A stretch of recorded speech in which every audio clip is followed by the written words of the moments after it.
Bandeko na biso na kati na nkolo Yesu Kristo tuyambi bino na esengo mingi bipai nyonso bozali na mokili mobimba na bamboka nyonso. Tozali kokoba na mateya na biso oyo motuya na yango ezali ete nzambia mpungu na shekina bazali Yesu Kristo te. Otrobaki na lopoto elingi koloba ete nzambia mpungu tout comme shekina bazali Yesu Kristo te, ne sont pas Jésus-Christ. Boye trobaki ete kobondela nzambia mpungu to shekina ezali idolâtrie à grande échelle dans le monde. Na lingala elingi koloba ete idolâtrie elingi koloba kofukamela satana, kongumamela satana à grande échelle elingi koloba ete eluti mbeka ekomi ya monene koleka dans le monde na kati na mokili. Elingi koloba kongumamela satana, kofukamela satana to kosambela satana esi eluti mbeka na kati na mokili mobimba. Bandeko na biso na kati na nkolo Yesu Kristo ndenge tomonaki na video ya liboso pe video oyo ya mibale. Na tangu wana tokanisaki ete kolo apesaki message oyo ezalaki kaka pona tina na ba Congolais ya RDC epai penza likambo evandi epai penza kiti ya bokonzi ya satana wana ezwa misisa. Yango tokendaki na lolenge wana. Kasi tango tokomi na mozindo na kati na troisième video oyo toye komona ete likambo yango nde nkolo aza kolobela yango pona mokili mobimba. Mokili mobimba elingi koloba nini? Mokili mobimba elingi koloba ete peuple noir tope loposo moindo esi epanzani pe etondi mokili mobimba. Kasi message oyo ezali penzande kotala loposo moindo peuple noir na origine na bango na ebandeli ya peuple noir na esika mobokonde penza ya peuple noir euti tope yango evandi.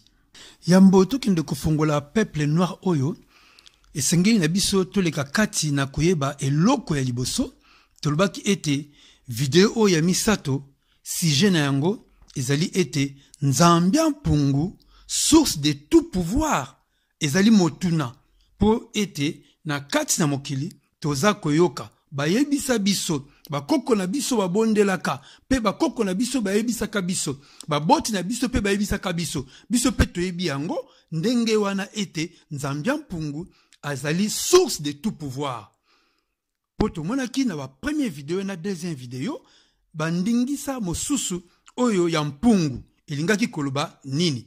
Kasi na troisième vidéo oyo tozui nzambia mpungu source de tout pouvoir. Alors titre ya mateya oyo ezali motuna oyo biso totuni bino oyo pe yo pe songeli oleka kati na komituna sikoyo po ete tokokende kokota na mozindo po tokende kofongola yango tomona solo soki nzambia mpungu azali source de tout pouvoir. Donc tozui penza nde kombo yango na ndimbola oyo biso toyebi bakoko bapesa biso kouta fondation oyo ya moto moindo oyo ekangami na tradition pe ba coutume ya moto moindo balobaka ete nzambia mpungu azali source de tout pouvoir. Alors na mateya oyo sikoyo biso tokotuna motuna pe tokokende kotala biso na bino bandeko soki penza makambo oyo bakoko bayebisaka biso oyo biso toyokaka ke nzambia mpungu azali source de tout pouvoir.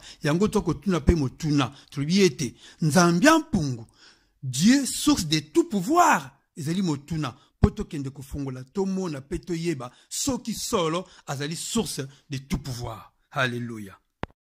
Eko sengela na biso na bino toleka kati na koyeba ete loposo moindo euta na Afrique. Na Afrique na tango wana baza koleka kati na kobenga yango Royaume Congo. Royaume Congo oyo bozoleka kati na komona Congo ekomami na lettre K. Elingi koloba te ete ba Congolais non, elingi koloba te ke ba Congo non. Royaume Congo ezalaki munene ndenge bozoleka kati na komona wana na kati na Royaume Congo tozali lelo oyo na bamboka ebele oyo mundele tangu ya yaka akati ndambo apesi ndambo na kombo na yango ekomi mboka. Mena tangu wana ya bakoko na biso ya kala ezalaki se royaume moko tope mboka moko na mokonzi moko azali konvuma awa tope topesa kombo ya mokonzi wana te o azali koleka kati na konvuma na kati na ba peuple Congo tant toza koleka kati na koyoka peuple Congo elingi koloba te ete baluba kaka tope ba Congo bango moko non ezalaki ndenge tozoleka kati na komona wana ezalaki ba mboka ebele oyo totanga sikoyo royaume Congo ezalaki na ndambo na yango oyo tozobenga lelo oyo Congo RDC Kinshasa. Na kati na royaume Congo tozali na Angola oyo capitale nango ezali Luanda. Na kati na royaume Congo tozali na mboka Congo populaire oyo capitale nango ezali Brazzaville. Tozali na mboka tokobenga Centrafrique oyo capitale nango ezali Bangui. Toza na Rwanda oyo capitale nango lelo ezali Kigali. Toza na Uganda oyo capitale nango ezali Kampala. Toza na Côte d'Ivoire oyo capitale nango ezali Yamoussoukro. Toza na Burundi oyo ezali Kitega capitale nango. Gabon pe ezalaki na kati oyo capitale nango ezali Libreville. Balinga mi na kati na nkolo Yesu Kristo. Cameroun ezalaki pe na kati oyo lelo capitale ezali Yaoundé. Nigeria pe ezalaki na kati oyo ezali Abuja comme capitale. Tanzanie ezalaki na kati oyo capitale nango ezali Dodoma. Kenya pe ezalaki na kati oyo capitale nango ezali Nairobi. Zambie ezalaki na kati ya royaume Congo oyo tozo capitale nango ezali Lusaka. Namibie oyo capitale nango ezali Windhoek et Zimbabwe oyo capitale nango ezali Harare. Botswana oyo capitale nango ezali Gaborone et puis Afrique du Sud oyo capitale nango ezali Pretoria. Balinga mi na kati na nkolo Yesu Kristo tango tozoleka kati na koyoka ete le peuple bantu ezalaki royaume Congo oyo ekotisa oyo ezalaki na bamboka wana nyonso oyo toti koleka kati na kotanga bolimbisa soki ta mosusu mboka moko ezangi mpo na yebi bamboka mosusu sikoyo te to mpe mboka mosusu eleki na kati so biso lotangi nzoka nde yango ezalaki te kasi boleka kati na koyeba ete ndenge bozoleka kati na komona wana na etanda na bino ndenge monene ya royaume Congo ndenge ezalaki na bamboka oyo bakata lelo oyo mboka na mboka yango mateya oyo etali peuple bantu mateya oyo kolo apesi yango mpo na royaume Congo balinga mi na kati na nkolo Yesu Kristo ndenge tolobaki ete mateya oyo titre yango ezali Nzambia Mpungu source de tout pouvoir Nzambia Mpungu Dieu source de tout pouvoir solo penza bokanisi azali source ya tout pouvoir ndenge bozomona bililingi oyo na itanda na bino ezali ngai te mutu na fabriquer yango non na betaki na internet Nzambia Mpungu moko na ba image oyo ebimi eza image oyo bino bomoni ezalaki ebele ngai na poni oyo po yango ezali kotalisa biso to pe na français ezali ko illustrer lokola pouvoir to pe lokola puissance oyo ezotambola ndenge moko na kombo wana balinga mina kati na nkolo Yesu Kristo pour info to pona tina na koyebisa ete troisième vidéo oyo bandeko na biso ekozala exceptionnel ezali vidéo moko oyo ekozala na deux parties wana partie moko ekozala na 45 minutes partie ya liboso ya mibale pe ekozala 45 minutes mais na katikati ya nyonso mibale pause ekozala kopema moke ekozala po ete otelema obondela Nzambe po ete otelema na mabondeli soki omoni ete okomi na première partie olembi okoki pe kotia pause oyebi eti tango yo okoya okosala continuité na deuxième partie bomi tungisama te botia penza matoi mitema pe mobimba mpona tina na koyoka mabombami oyo nkolo abimiseli biso na kombo na Yesu Masiya ndenge bozoleka kati na komona wana balingami na biso tolobi ete source topé la source de votre souffrance est les dieux aigles de vos ancêtres. Pasi oyo ya moto moindo, kolela, konyokoma, kocholama, kofingama na mikili, nyonso. Yeba ete, ezali na source na yango. Origine na yango, azali nani, azali dieu aigle na français, oyo na Kikongo, baso bengaye Nzambia Mpungu. Yende moto, azali source ya souffrance pe ya malheur na yo moto moindo na kati na mokili mobimba bayebisa biso ete Nzambia Mpungu azali source de tout pouvoir biso totuni motu na solo est-ce que azali source de tout pouvoir tokokende kokota na kati na makomi po toleka kati na kososola soki solo azali source de tout pouvoir kasi esengeli na biso toleka kati na koyeba ete Dieu aigle oyo na kikongo babi nzambia mpungu. Nzambi ça veut dire Dieu, aigle ça veut dire mpungu. Tomonaki na première pe na deuxième vidéo awana ya katikati elingi koloba na lingala ya. Donc soki na kikongo balobi nzambia mpungu ça veut dire ete na lingala nzambe oyo ezali kotalisa nzambi ya mpungu. Mpungu ezali aigle. Donc nzambe oyo ya aigle eza pona tina na ko identifier ye. Nde wana na kikongo bazali koloba tupi balobaka ete nzambia mpungu. Nzambe oyo ya mpungu, nzambe oyo ya aigle ezalaki mpona tina na ko identifier ye a partir ya kombo na ye. Nzokande na kati na mokili toyebi mutu moko to pe binzambi moko oyo ayebana na kombo ya Dieu aigle azali Horus oyo ba Égypte antique ba égyptien ya kala basambelaka kombo na ezali Horus yango bomoni tokomi ete Dieu aigle égale nzambia mpungu, ce qui est normal ezali signification ya kombo to pe interprétation kasi kombo yango soki totali toza komona kaka nzambe moko to binzambi moko na kati ya mokili ezali Horus ye azalaki ndambo moko azali mutu na mutu na ye azali aigle. Dieu aigle nde ye wana oyo ayebani na kati na mokili na kombo ya Horus oyo azalaki ndambo mutu ndambu aigle bazalaki pe kobenga ye nzambe. Donc tant que tu as dit nzambe aigle nzambia mpungu ezali Horus. Toko kende kokota na makomi po toleka kati na komona po na ba peuple bantu po na bango ndenge bayebisa biso ete nzambia mpungu azali source de tout pouvoir. Alors toko kende koyeba solo vraiment est-ce que azali source de tout pouvoir yango wana bandeko na biso tokende kozwa makomi. Biblia elobi to mona message oyo à la lumière des écritures. Toko kende kozwa makomi po tokende koyeba solo soki azali source de tout pouvoir. Na kati makambo nyonso tu tokobanda nanu na ebandeli kozwa mokanda na Apocalypse chapitre 5 verset 4 à 9.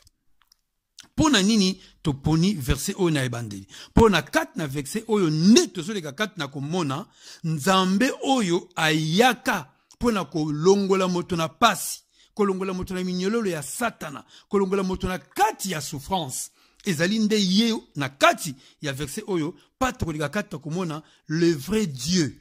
Alors na kati kuna tokotala soki azali aigle tope azali aigle te azali mpungu tope azali mpungu te po ete moto moindo akolela pasi na biso euta wapi kofinga mapeko tshiloma na biso euta wapi nzoka eza na nzambe moko oyo ye azali source de tout pouvoir ya solo. Mais ye tokomona ye na kati na mokanda na Apocalypse chapitre 5 na verset 4 à verset 9 oyo ezali verset principal na biso oyo biso tokokanga na mutu na maele na biso ebandeli pe na suka ya mateya oyo. Biblia elobi boye. Verset 1. Puis j'ai vu dans la main droite de celui qui était assis sur le trône un livre écrit en dedans et en dehors. Pena monaki kiti ya bokonzi. Pena loboko ya mobali ya oyo avandi na kiti ya bokonzi. Kuna na likolo na bonzambe buku moko esimbami na loboko na ya mobali oyo avandaki na kiti ya bokonzi. Buku yango scellé de 7 sceaux ekangama na bilembo sambo. Verset 2. Et j'ai vu un ange puissant qui criait d'une voix forte. Na moni anzeli moko ya nguya makasi, azali koleka kati koganga na mongongo makasi. Qui est digne d'ouvrir les livres? Nani oyo penza bongisami akoki pona kofongola buku et d'en rompre les sceaux. Pe aleka kati na kofongola bilembo oyo ekangi yango. Verset 3. Et personne dans le ciel na likolo mutu moko te. Oya fiotola ki atambanga to pala kisaki musapete ya akoki. Ni sur la terre na sema awa pena kat na mokili na mabele mutu moko te oyo akokaki kolakisa musapete ya akoki. ni sous la terre ata na se ya mabele mutu moko te oyo alakisaki mosapi mpo na kokangola moto na pasi na ye. Moto moko te ne pi ouvrir les livres ni les regarder. Ata kotala yango ya pamba moto azalaki te mpo na kobikisa moto. Dangu biso bato na mokili tozokoleka kati na kolela pasi. Biso bato moyindo tozokoleka kati na kolela pasi kotsolama kofingama. Balingami na kati na nkolo Yesu Kristo. Wana nkolo oyo avandaki na kiti ya bokonzi asimbi buku mpo na tina na peuple bantu po bakangolama. Balingami na kati na nkolo Yesu Kristo pe mongongo ebengamaki makasi ete nani akoki oyo abongisami mpo na kozwa buku oyo kofongola yango pe koleka kati na kolongola bilembo mpo na kokende kokangola moto na se na mokili oyo.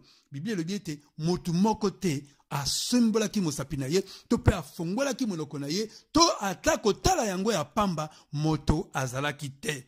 Alléluia. Balinga bina kati na nkolo Yesu Masiya na verset 4 Bible lui était et je plairai beaucoup de ce que personne ne fit trouver digne d'ouvrir les livres ni de les regarder. Tango Thomas Yohani amoni ete moto akobikisa biso azali te. Thomas Yohani alelaki akomaki koleka kati na kolela. Bible lui était alelaki makasi. Je plairai beaucoup. Alelaki makasi po ete moto akosunga biso azalaki te. Na verset 5, ndeko nanga yoka, Bible le bi était. Et l'un des vieillards me dit, moko na bampaka na kuna na bokonji na likolo, alobi était, ne pleure point, kolela te. Voici les lions de la tribu de Juda. Tala était, nkosi, nyali bota na ba Yuda. Les rejetons de David, mwana na Dawidi, a vaincu. Yende moto alongi pour ouvrir les livres et les 7 sceaux. Yende moto alongi, pona kofongola buku.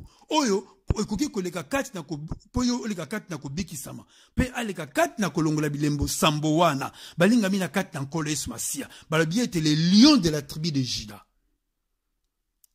les rejetons de David mwana na Dawidi yende moto alongaki oyo biso na bino toyebi kombo na ye ezali se Yesu Kristo tolobaki na kikongo kombo ya Yesu Kristo ezali te fumu Yesu Kristo na lingala eliklobete Kolo Yesu Kristo.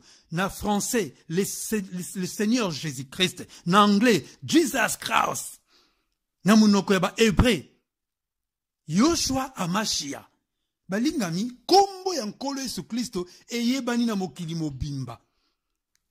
Awa, tomoni te Dieu aigle. Tomoni pe aigle te awa. Chijengu. Ndenge baluba balobaka. Balinga mina kati na nkolo Yesu Kristo tokozala presite tokende koyeba nani oyo azali source de tout pouvoir pe nani azana nguya pe makoki oyo akokangola yo moto moindo yo mondele na pasi nani akangola ki yo likolo na ekulusu ye wana nde akoki kokangola yo na tango na pasi oyo zana yango balinga mina kati na nkolo Yesu Masiya soki tozokende na kati na Biblia poto leka kati na komona peto leka kati na koyeba ete Satana abongisa agenda ya komibenga nzambe na kati na mokili. Yesu Kristo ayebisaka biso boye ete Satana akoyaka kokota akozana kombo na ye moko kolo Yesu palo bete yende azali nzambe. Bandeko na biso na kati na nkolo Yesu Kristo. Ekomi likambo ya kokamwa po na biso lelo oyo tomona na kati na église catholique lelo bakoma koyemba na Vatican et pas église catholique ezala moboko evanda misisa na yango nani andimaka mokolo mosusu bakoyembela Lucifer balobe ete Lucifer Yesu azali mwana na yo. In quam Lucifer qui nescito casum Christus filius tuus qui regressus ab inferis humano generis serenus iluxit et tecum vivit et regnat in saecula saeculorum. Bandeko na biso na kati na nkolo Yesu Kristo tokende nde kolanda makomi bato bakoya kokosa yo bazwi Satana bazwi kombo ya Yesu Masiya babambi na pembeni po baloba ete moni Satana wana Yesu Kristo azali mwana na ye ndenge tozana ba preuve lelo oyo église catholique lobi nini Lucifer Yesu Kristo azali mwana na yo. Bandeko na ngai na kati na mateya oyo tokokende na kati na mozindo. Na mboka Kinshasa. Na RDC na kati na mokili. Eza na musicien moko ayembaki koloba ete Nzambe azali mama, Nzambe azali tata, Dieu au féminin, Nzambe azali na mabele. Balinga mina biso na kombo na Yesu Kristo. Tango nkolo Yesu Masiya yaka, ayebisaka biso ete Nzambe azali papa na biso. Abengaka ye mama papa te. Abengaka Nzambe akela likolo na se, abengaka ete mwasi mobali, non. Balinga mina kati na nkolo Yesu Kristo. Kasi na kati na nzembo wana, atepe kombo la Yesu Kristo. Yango ete, Yesu Masiya alobaki ete vous connaîtrez la vérité vous affranchira. Bokoyeba solo, pe solo akokangola bino. Solo azalinde Yesu Kristo. Abete, je suis la vérité, je suis la parole, je suis la vérité, je suis le chemin. Biso tokolanda oyo Bible lobi yende moto akokangola biso yende azali Nzambe ya solo. Yango wana. Soki tokomona na kiti ya bokonji na likolo kuna egle mutu avandi bandeko na ngai. Bosala nyonso chaîne oyo bakanga yango bapanza yango na kiti ya bokonji ya Nzambe. Awa tobandaki ete pasi ya moto moindo tope ya bato nyonso na kati ya mokili. Moto akokangola moto azate tope azalaki te. Kaka mwana ya mpate, nantokona mwana mpate babite le lion de la tribu de Juda. Kosne libota na bayuda. Mwana ya Dawidi ye moto atombolaki mosapi pe ye abimaki pona kokangola yo pe nangai na kombo na Yesu Masiya. Na verset 6 Bible est le biboye. Et je vis au milieu du trône et des quatre êtres vivants et au milieu de vieillards un agneau qui était là comme immolé. Bongo ngai Yohani na moni tope na tali na moni ete na katikati na kiti ya bokonji ya Nzambe pe na kati ya bikelamu mine tokanga yango bikelamu mine na bomoi pe na katikati ya bampaka na moni mwana na mpate azalaki wana lokola ete batumbi ye. Alors Yohani akomi koleka kati ya kopesa bilembo ya monaki na mwana na mpate wana. Il avait 7 cornes, azalaki na maseke sambo, et 7 yeux, azalaki na miso sambo, azalaki na lisu mokote, mais azalaki na miso sambo, qui sont les 7 esprits de Dieu envoyés par toute la terre. Miso sambo ya mwana ya mpate, ezali milimo sambo, le 7 esprits de Dieu, ezali milimo sambo ya Nzambe oyo atindi envoyé par toute la terre. Nzamba atindi tope atinda na kati na mokili mobimba. Azalaki mwana na mpate. Awa Bible lobite ete azalaki aigle. Tout ça va continuer. Verset 7. Il vint Yéayaki et il prit les livres de la main droite de celui qui était assis sur le trône. Balbi était aïe. Azui beaucoup o ezalaki na loboko ya mobali na loboko ya mobali ya Nzambe o ya vandaki na kiti ya bokonji. Balobi mwana ya mpate. Balobi teke aigle. Verset 8.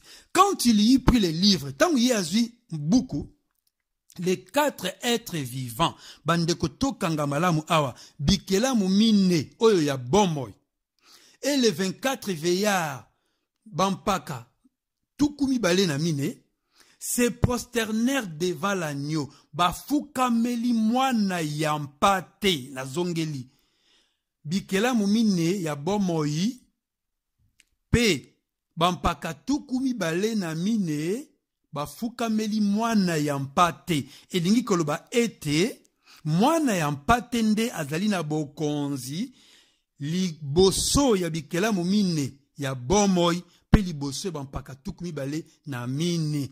Bafukamela kaka Nzambe. Lokola bikelamu mine, bafukamela ki mwana ya mpate, elingi koloba ete, bikelamu mine ya bomoyi, bazali Nzambe te. Moko na bango te azali Nzambe. Mwana ya mpate nde moto azali Nzambe yango bafukameli ye.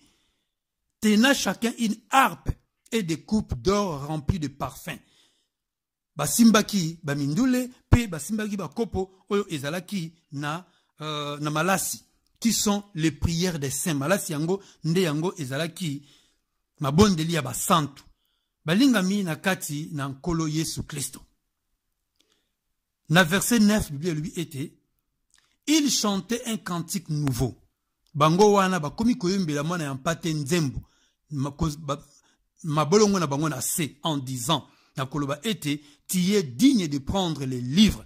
Okoki sami po bongi sami, pona kozwa buku, et d'en ouvrir les seaux, pona ko fongola.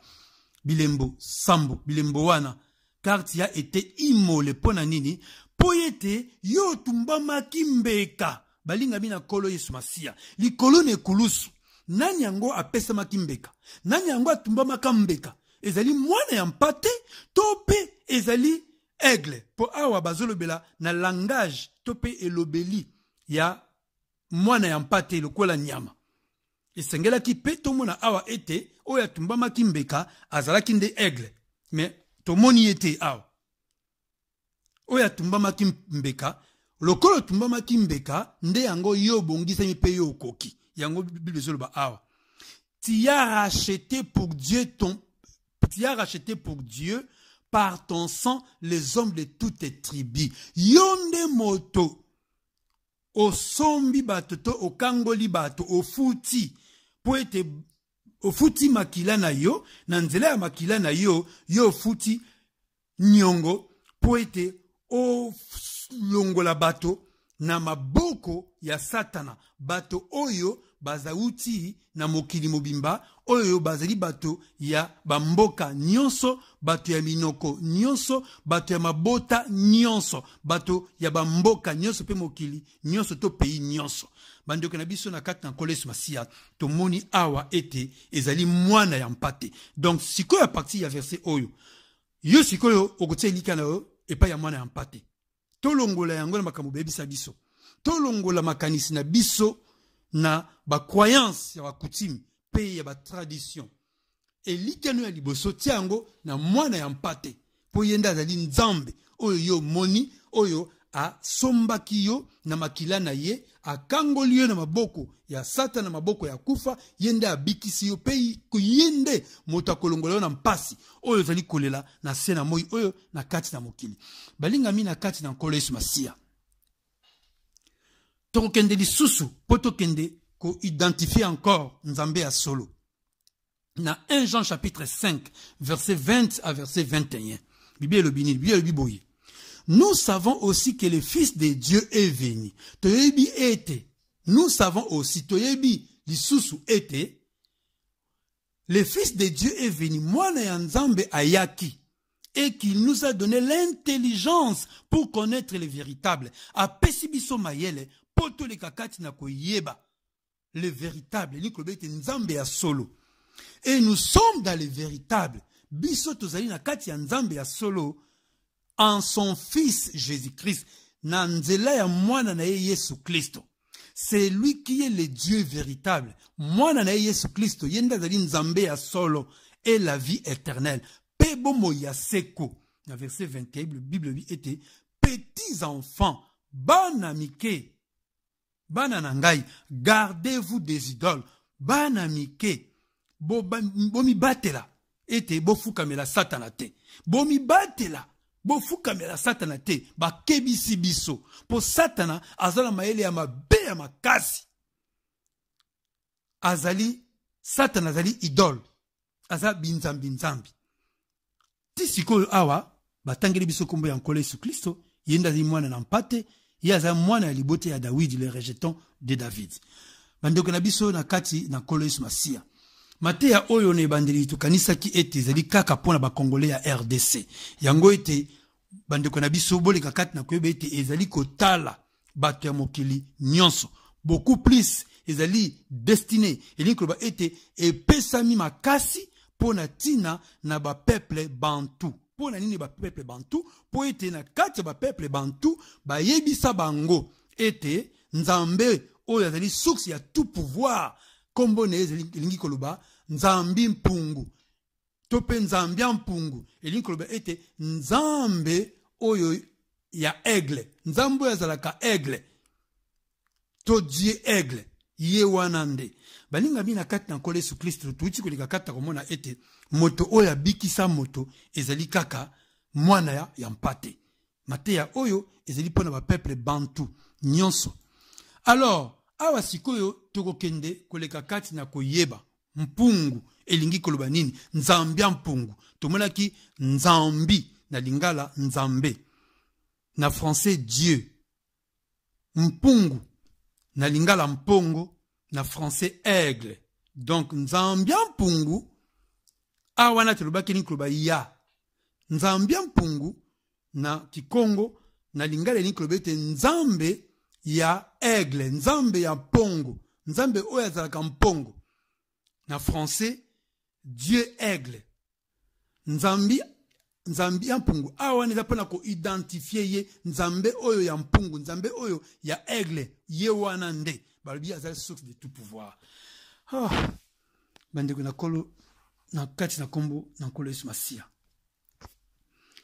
tokokota sikoyo na kati na mozindo yango wana tokokende mosika te tolobi ete bomoni na titre na biso ekomami ete nzambia mpungu elingi koloba tope nzambia mpungu égale Oris. Oris égale Baphomet oyo batu nyonso bayebi. Nzambia mpungu na kikongo na français ni koloba Dieu aigle na lingala nzambe oyo ya aigle to nzambe aigle wana. Na kati ya mokili tomoni kaka moko ayaka na kombo wana nzambe aigle mutu na ezali ya aigle ya mpongo ya mpungu nzoto nezalaki mutu kombo nezali Oris. Ye azali nzambe nzambe to nzambe oyo ba égyptien ba Égypte antique bazali koleka kati na kosambela ye. Pe bomoni photo de tena mopanzi oyo to tena se aigle mpongo to mpungu ye wana na katikati nzambe yango nde ye wana Oris. Pe tolobi ete ye wana kaka oyo na bamboka mosusu aza kosala na kombo ya Baphomet oyo bayembelaka biso bamemelaka biso l'église évangélique na kombo ya Shekina. Bandeko na biso na kati na nkolo Yesu Masia tamusu yoko kama bongo lisusu Oris akoma lisusu Baphomet ndenge nini. Bandeko boleka kati na utala Baphomet ye wana ndenge avandi azali na maseke mibale likolo ya maseke batie liso ezali ndo bozali koleka kati na koyoka œil d'Oris. Œil d'Oris c'est lui qui va liso ya Oris obalbaka troisième œil, le dieu qui voit tout, l'œil qui voit tout. Yango wana ezana likolo ya mutuna ye.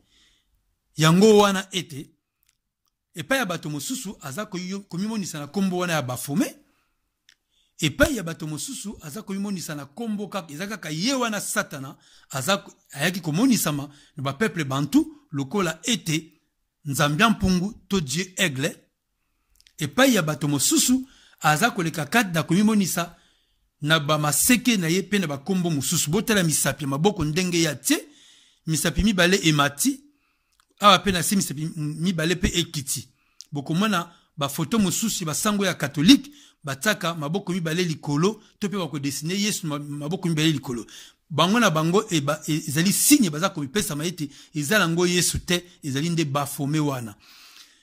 Na tango oyo koya na sima wana na kotanga susu kombo ni wana ya Baphomet te na kobenga kombo wana ya Shekina pona nini po ete Shekina ndenge bebisaka biso bakosaka biso ete ezali présence ya nzambe. Mais nzamba ngo nzambe nini nzoka nde tango tokei koleka kate kotuna bayuda balobi ete boza kosalela bakombo bino boyebi te.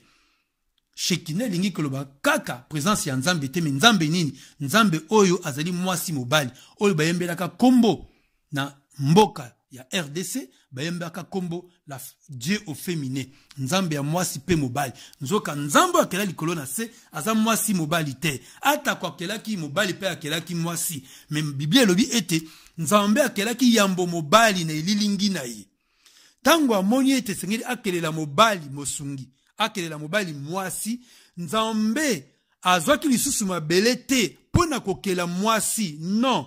Biblia lobi ete nzambe alalisaki nde mobali pongi afongoli mopanzi ya mobali nde kuna nde ye abendi mwasi na mabele mwasi azali mopanzi auti na mopanzi ya mobali. Nde ye azali gloire, azali esengo ya mobali, azali gloire ya mobali. Elingi koloba te ete nzambe azali na mabele. Non.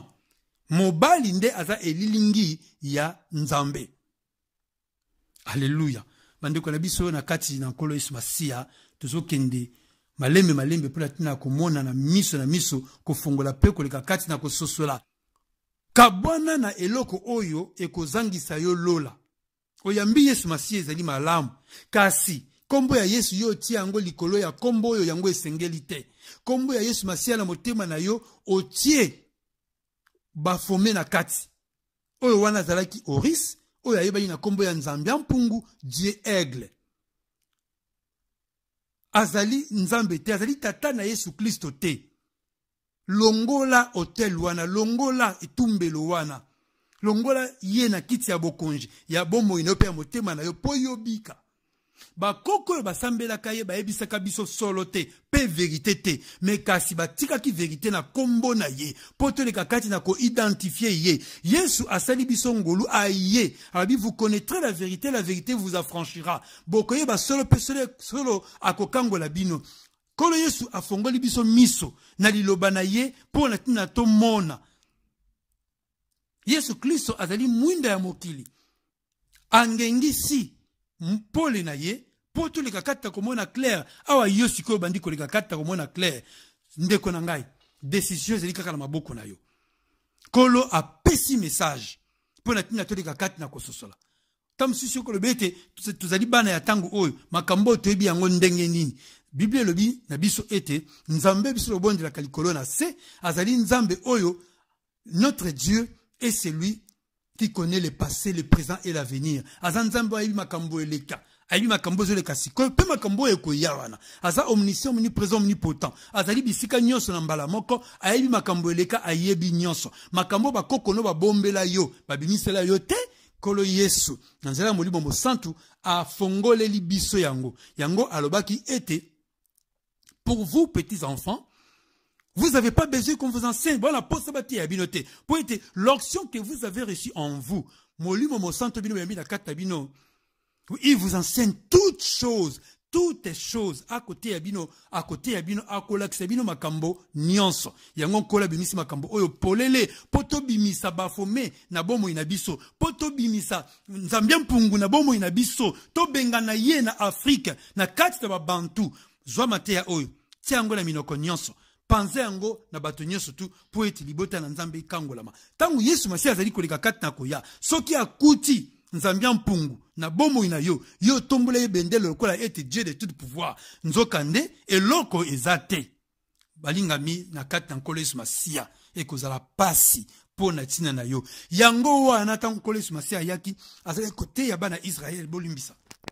Nkolo Yesu Kristo andimaki solo na nzoto ete bana ya Israel bazali libota ya Abraham, ya Abalayam. Mais kasi na molimo, kolo Yesu Kristo ebisaki bango ete bozali libota ya nyoka. Tata na bino Satana. Bandeko na biso na kati na nkolo Yesu Masiya. Kolo Yesu Kristo ayaki po eta kota na bomo ina bango po abikisa bango. Kasi bango bakangaki mitema na bango. Baboyaki kokotisa ni mitema na bango na bomo ina bango, oyo asengelaki po eta deka kati na kubikisa bango. Ndenge moko pe nkolo Yesu Kristo aye kotalisa yo verité polele olingi kotikala na banzambe ya bakoko na bino oyo bango moko bakosaki bino tango mosusu bayebisaka bino solo te, mais bayebisaka bino solo a partir ya kombo bapesaki bino po ete boleka kati na koyeba moko na moko ayeba nzambe na yo oyo azali source de tout pouvoir, azali nzambe aigle to pas azali mwana ya mpate. Bandeko na biso awa tuzali kopusa na pembeni ya suka ya première partie ya video oyo, troisième vidéo. Balingami eloko ya mibale oyo tokende koleka kati na kofongola ezali kombo oyo tokubenga nzambe, Dieu. Esengeli to leka kati na koyeba Dieu elingi koloba nini, to nzambe elingi koloba nini. Boye toke na internet. Na internet obeti na moteur de recherche ya Google, Dieu, définition. Et to moni yango ndenge yango ebimi, Pe tokotanga yango. Dieu, non masculin, et interjection. Dieu, elingi kolobete, ezali, kombo oyo, ya mibali, à peu près, poto loba bongo. Ezali bongo, Dieu. Nzambe. Ezali na bandimbola, mibale ya bokeseni. Ndimbola ya liboso, dans le monothéisme, eza pona batu oyo babondela kaka nzambe pona bango nzambe azakaka moko. Lokola ba Kristo. Nzambe azali kaka moko. Ndimbola ya mibale ezali pona ba oyo bazwaka bazana ba nzambe ebele bele. Alors, tokena ndimbola ya liboso. Dieu elingi koloba être éternel. Elingi koloba ete oyo akufaka te. Oyo azali bela na libela azali na bomoi. Tokanga définition oyo malamu. Yesu Christ azali na bomoi. Pe azali ko bika libela na libela to azali ko umela libela na libela. Azali éternel. Donc, pour la baye oyo kosambela nzambe moko, Dieu to nzambe elingi koloba être éternel. Nzambe oyo akufaka te oyo azali na bomoi oyo aumelaka libela na libela unique. Azali kaka nzambe moko. Créateur, il y a zali mokeli ya nyonso et juge mosambisi ya nyonso. Ndimbole ya mibale elingi koloba ete zali pona baye oyo bazwaka binzambi banzambe ebele epai na bango Dieu na de ya muke po oyo nzamba kela likolo na se ekomamaka na de ya munene awa de oyo ya muke être supérieur doué d'un pouvoir sur l'homme na zongeli na français. Dieu, pona baye oyo basambelaka, banzambe bele bele, nzambe to Dieu lingi koloba ete, être supérieur doué d'un pouvoir sur l'homme. Et lingi koloba ete, azali ekelamu, oyo azali na pouvoir, azali na bokonzi, likolo ya moto. Et d'attributs particuliers, azali au pluriel. P, azali na bakombo, kolandisama, misalo azali koleka kati na kosala na tango wana to pe na kati na bato na zongeli attribut au pluriel nde bozomo na wana particulier azali na bakombo kolandisama na misala azali kosala to ndenge na ndenge azali koleka kati na komi monisa bandeko na biso na kati na nkolo Yesu Kristo azali noir sur blanc bozoleka kati na komona yango wana bafome kuna yeba na kombo ya bafome epai ya bato ya politique epai ya bato oyo baleka kati na kozwa ba succès bateka milimo na bango ba musicien kuna epai na bango ayeba na kombo